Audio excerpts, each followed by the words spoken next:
Assalamualaikum warahmatullahi wabarakatuh. Alhamdulillah wassalatu wassalamu ala rasulillah wa ala alihi wa sahbihi wa man ihtada bihudah, amma ba'd. Mari melanjutkan kajian kita Kitabut Tauhid alladhi huwa haqqullahi 'alal 'abid, karya Syekhul Islam Muhammad Ibnu Abdul Wahhab rahimahullahu ta'ala. Kajian kita kali ini memasuki bab ma jaa'a minat taghlidhi fi man 'abadallaha 'inda qabri rajulin salihin fa kaifa idza 'abadahu. Bab ma jaa'a minat taghlidhi, dalil-dalil yang menunjukkan betapa kerasnya peringatan fi man 'abadallaha 'inda qabri rajulin salihin. Betapa kerasnya peringatan terhadap orang yang menyembah Allah, beribadah kepada Allah, melakukan aktivitas-aktivitas ibadah untuk Allah, tapi ibadah tersebut dilakukan inda qabri rajulin salihin, di samping kuburan orang saleh. Wah, lengkap nih ya, perhatikan komponennya.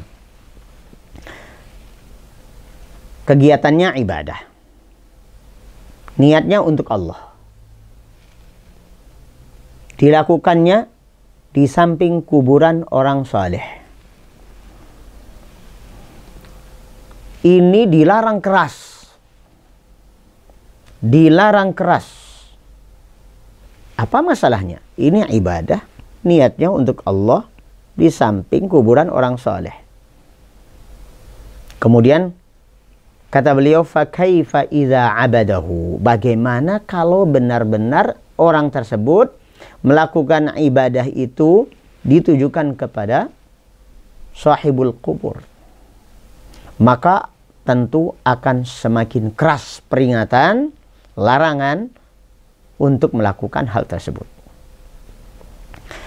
Tentu saja bab ini merupakan kelanjutan dari bab sebelumnya, yaitu tentang ghulu, sikap ekstrim, memuja berlebihan, memberikan penghormatan berlebihan kepada orang saleh yang merupakan sebab yang menjerumuskan orang Islam menjadi musyrik. Salah satu prakteknya adalah yang dijelaskan dalam bab ini. Karena menyanjung berlebihan, cinta yang berlebihan, hormat berlebihan kepada orang saleh, maka akan merasa lebih nyaman, lebih puas, lebih khusyuk kalau ibadah yang dia lakukan itu berada di samping kuburan orang saleh. Ini akan menyeret. Ini merupakan jalan menuju pintu syirik besar. Kalau kemudian ibadah ini karena wali yang ada di dalam kuburan tersebut, maka tentu ini merupakan syirik besar. Tadi ibadahnya untuk Allah, perilakunya ibadah untuk Allah, karena dilakukan di samping kuburan orang saleh yang dia cintai, dia sanjung, dia harapkan karomahnya. Maka apa yang akan terjadi? Ini akan menyeret orang tersebut ke dalam syirik besar. Belum menjadi syirik besar, tetapi ini adalah jalan menuju ke sana. Maka dilarang keras. Mari kita memasuki dalil-dalil yang dipaparkan oleh Syekhul Islam Muhammad Ibnu Abdul Wahhab rahimahullahu ta'ala. Qala fi sahihi an Aisyah. Dalam hadis yang sahih, dan dalam hal ini adalah Sahih Al-Bukhari dan Muslim. An Aisyah radhiyallahu anha. Dari Aisyah radhiyallahu anha. Anna bahwasanya Salamah radhiyallahu anha, Aisyah dan Salamah adalah istri Rasulullah sallallahu alaihi wasallam. Aisyah mengabarkan bahwa Salamah zakarat, bercerita, menceritakan kepada li Rasulillah sallallahu alaihi wasallam. Apa ceritanya? Kanisatan, tentang sebuah gereja. Ra'atha bi ardil Habasyah, yang pernah beliau lihat ada di negeri Habasyah. Wa ma fiha minas suwar, dan di dalamnya banyak gambar, banyak patung, banyak ukiran-ukiran. Faqal, lalu kata Rasulullah sallallahu alaihi wasallam, ulaika, mereka itu penduduk Habasyah, idza mata fihim, kalau ada di antara mereka yang mati, ar-rajulus salih, yaitu orang salih yang mati. Apabila ada di antara mereka orang salih yang meninggal, awil abdus salih, atau hamba yang salih, banau ala qabrihi masjidan, maka mereka membangun masjid, tempat sholat, tempat ibadah di atas kuburan tersebut. Wasawwaru fihi tilkas suwara, dan mereka membuat gambar, melukis, mengukir, memahat, bikin patungnya orang soleh tersebut. Lalu apa kata Nabi SAW? Ulaika, mereka itu adalah syirarul khalqi indallah, makhluk paling jahat, makhluk paling buruk dalam pandangan Allah Azza wa Jal. Kemudian Syekh Muhammad Ibn Abdul Wahhab rahimahullah menambahkan keterangan. Kata beliau, fahaulai, mereka jama'u, menggabungkan baina fitnataini, antara dua fitnah. Yang pertama adalah fitnatil kubur, yang kedua adalah fitnatit tamathil. Fitnah kubur dan fitnah berhala. Saudaraku sekalian yang kami cintai karena Allah Azza wa Jalla, ini fakta, realita. Rasulullah Muhammad sallallahu alaihi wasallam tidak melihat langsung. Yang melihat langsung realita tersebut dengan kasat mata adalah Salamah radhiyallahu anha. Tapi Rasulullah alaihi salatu wassalam mendapatkan wahyu dari Allah Azza wa Jal, lalu menjelaskan hal ikhwal mereka itu. Mengapa muncul realitas seperti itu?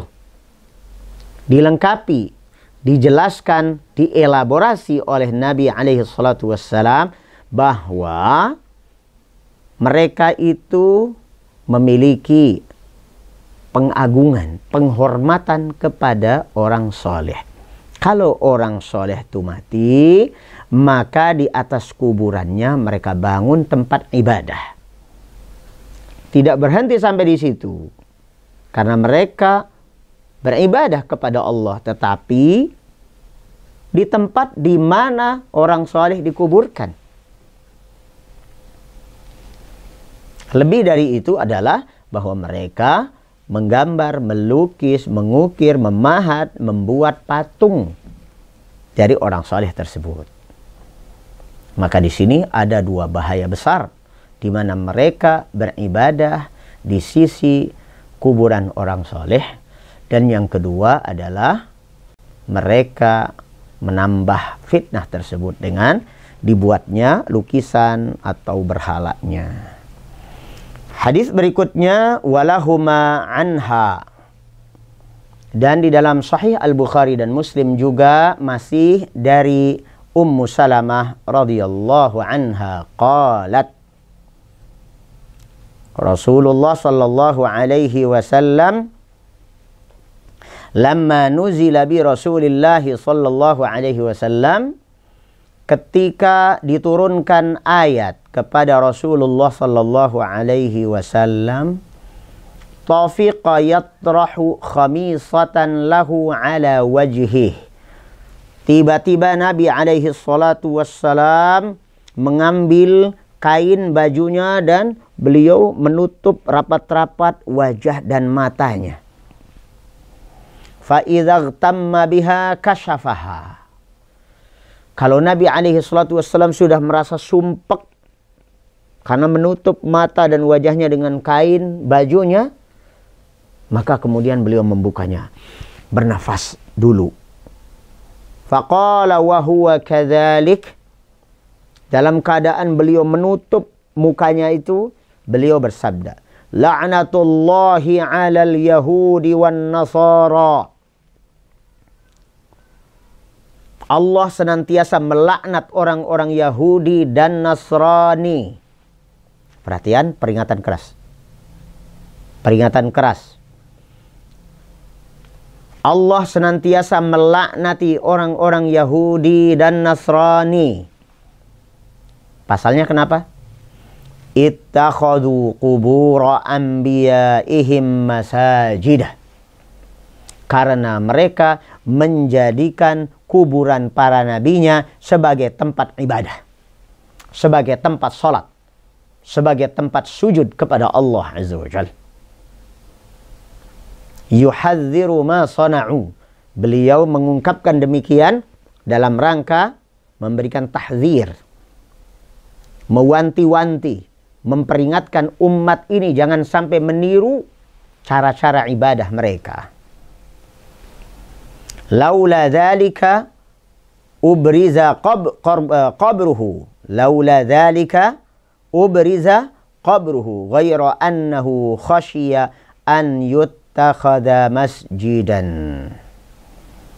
Kalaulah tidak karena itu, kalaulah seandainya tidak karena alasan itu, niscaya kuburan Nabi alaihi salatu wassalam juga akan dibongkar. Tetapi khawatir, justru nanti di atas kuburan Nabi alaihi salatu wassalam dijadikan tempat sholat. Maka dari itu Nabi alaihi salatu wassalam dikuburnya di mana? Di dalam rumahnya. Di dalam rumahnya, bukan di masjid. Al-Imam Al-Qurtubi rahimahullah, diambil penjelasannya oleh Asy-Syarih di sini. Qala Al-Qurtubi wa lihadza balaghal muslimuna fi sadd adh-dhari'ati fi qabri an-nabiy sallallahu alaihi wasallam. Fa'a'law hitana turbatihi wa saddu al-madakhila ilaiha wa ja'aluha muhdaqatan biqabrihi sallallahu alaihi wasallam. Thumma khafu an yuttakhadha mawdi'u qabrihi qiblatan idza kana mustaqbalal musallin. Fatusawwaru as-salatu ilaihi bisuratil ibadati fabanaw jidaraini min ruknai al-qabri asy-syamaliyaini wa harrafuhuma hatta altaqaya ala zawiyatin muthallathatin min nahiyati shimali atau min nahiyati syamali hatta la yumkinu ahadun hatta la yumakkinu ahadan min istiqbali qabrihi sallallahu alaihi wasallam. Intaha. Ini penjelasan Al-Imam Al-Qurtubi rahimahullahu ta'ala terkait dengan hakikat kuburan Nabi alaihi salatu wassalam yang diasumsikan oleh sebagian orang beliau dikubur di dalam masjid. Dikiranya beliau dikubur di dalam Masjid Nabawi. Yang benar adalah tidak. Beliau tidak dikubur di dalam Masjid Nabawi. Beliau dikubur bersama dua sahabatnya yang lain, yaitu Abu Bakar dan Umar radhiyallahu anhuma, itu di dalam rumah beliau, bukan di dalam masjid. Tapi karena urusan perluasan, maka seakan-akan beliau berada di dalam masjid tersebut, supaya tidak dijadikan tempat peribadatan. Maka kaum muslimin, terutama dalam hal ini adalah penguasa Saudi Arabia, kerajaan Saudi Arabia, betul-betul menjaga ketat jangan sampai terjadi praktek peribadatan yang ditujukan kepada kuburan tersebut. Bagaimana caranya? Mereka membangun temboknya tinggi, setinggi mungkin, sehingga tidak mungkin ada orang masuk ke situ membuat suatu ritual peribadatan. Dan berbagai celah pintu dari sekelilingnya ditutup rapat. Tidak ada yang bisa masuk. Dan kubur Nabi alaihi salatu wassalam diletakkan itu dalam. Artinya tidak terlihat dari tempat kita berdiri kalau di hadapan kubur tersebut. Jadi kita berada posisi di sini, maka itu masuk ke dalam, ke bawah sana, sehingga tidak bisa kemudian seandainya pun ngintip-ngintip, oh itu kuburannya. Kemudian problem berikutnya, kata Al-Imam Al-Qurtubi rahimahullah, dikhawatirkan, masih dikhawatirkan. Oke, mereka tidak masuk ke dalam area kuburan dan mereka tidak melakukan penyembahan kepada Nabi Muhammad sallallahu alaihi wasallam, tapi kan masih berkemungkinan untuk dijadikan kiblat. Kalau mereka kemudian sholat, ya, kemudian mereka sholat menghadap kuburan, itu pun tidak boleh. Maka dijadikan arah kubur Nabi sallallahu alaihi wasallam itu menyimpang dari arah kiblat. Qal summa khafu an yuttakhadha mawdi'u qabrihi qiblatan idza kana mustaqbalal musallin. Kalau menjadi arah pandang dan arah hadap orang-orang sholat, maka dikhawatirkan ini menjadi kiblat orang yang sholat. Fatusawwaru sholatu ilaihi bisuratil ibadah. Maka sholat digambarkan sebagai gambaran ibadah. Fabanau jidaraini min ruknai al-qabri asy-syamaliyaini. Maka dibangunlah tembok tinggi dari dua arah utara. Wa harrafuhuma, lalu dibengkokkan, hatta taqaya ala zawiyatin musallasatin, sampai kemudian bertemu pada sudut segitiga, min nahiyatis syamali, dari arah utara.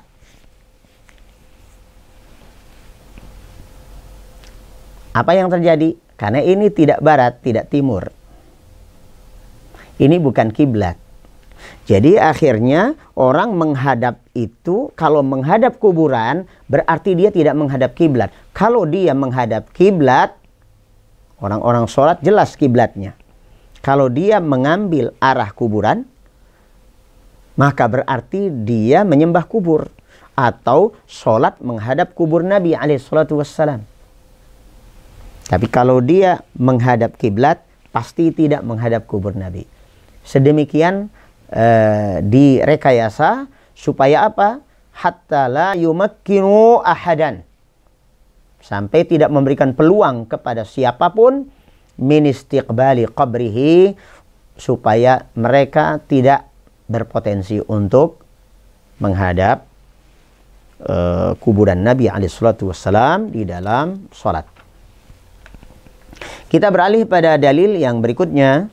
Wali Muslimin an Jundub ibni Abdillahi qal. Dalam Sahih Muslim dari Jundub ibni Abdillah radhiyallahu an, beliau mengatakan, sami'tu, aku mendengar an-nabiyya sallallahu alaihi wasallam qabla ayyamuta, sebelum wafatnya Nabi alaihi salatu wassalam, aku mendengar langsung. Qabla an yamuta bi khamsin, 5 hari sebelum wafatnya Nabi sallallahu alaihi wasallam, aku mendengar wa huwa yaqul, beliau bersabda begini.